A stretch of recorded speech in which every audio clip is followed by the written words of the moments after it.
This video contains the proof of one of the theorems of intersecting secants. Theorem 4a states that the measure of angle 4 is equal to 1/2 the measure of the difference of arcs PQ and MN. Here's the figure.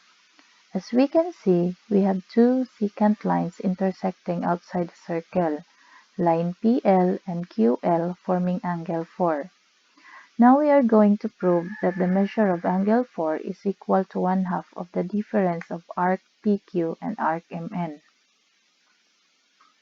For the proof outline, we need to draw line PN first, then apply the inscribed angle theorem. Here's the proof. Statement 1. Secants PL and QL intersect outside the circle. Given yan. Ayan o. Line PL and line QL intersect outside the circle. Statement 2. Angle P and Q is equal to 1/2 the measure of arc PQ. Reason, inscribed angle theorem. Ito yung sa proof outline kanina na kailangan we will draw first line PN so we can apply the inscribed angle theorem. So ano nga bang sinasabi ng inscribed angle theorem? This is just part of a review. The inscribed angle theorem states that an angle inscribed in a circle is half of the central angle that subtends the same arc on the circle. So in this figure, we have an inscribed angle here and a central angle that both subtend the same arc. And as stated by the theorem, the measure of this inscribed angle is half the measure of the central angle. As a review, we know that the measure of the central angle is congruent to the measure of the intercepted arc. So clearly, the measure of an inscribed angle is half the measure of the intercepted arc. Balikan natin ang given figure.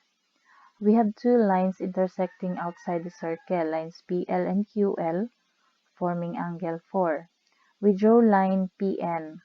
So now, angle PNQ is formed, which is an inscribed angle.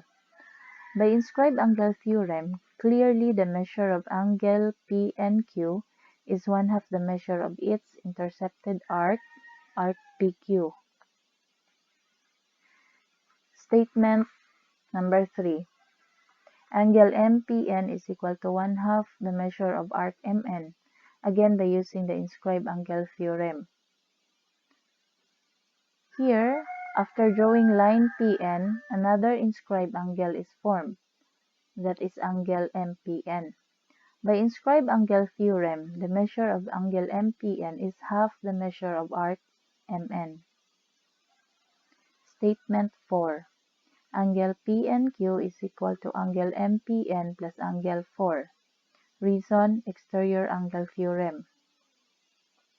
Again, as a review, exterior angle theorem states that the exterior angle of a triangle is equal to the sum of the opposite and non-adjacent interior angles.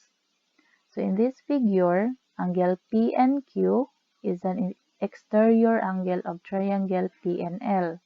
So by the exterior angle theorem, the measure of angle PNQ is equal to the sum of the measures of angle MPN and angle 4. Statement 5. Angle 4 is equal to angle PNQ minus angle MPN. Here we just apply subtraction property of equality to statement number 4. Statement 6. Angle 4 is equal to 1/2 the measure of arc PQ minus 1/2 the measure of arc MN. By substitution property, we just substitute statements 2 and 3 to statement number 5. And finally, angle 4 is equal to 1/2 the difference of arc PQ and arc MN. We just apply distributive property to statement number 6. Now we already proved theorem 4a. If two lines intersect outside the circle, then the measure of an angle formed by two lines is 1/2 the positive difference of the measures of the intercepted arcs. Para makuha natin ang positive difference ng intercepted arcs, it should be bigger arc minus the smaller arc.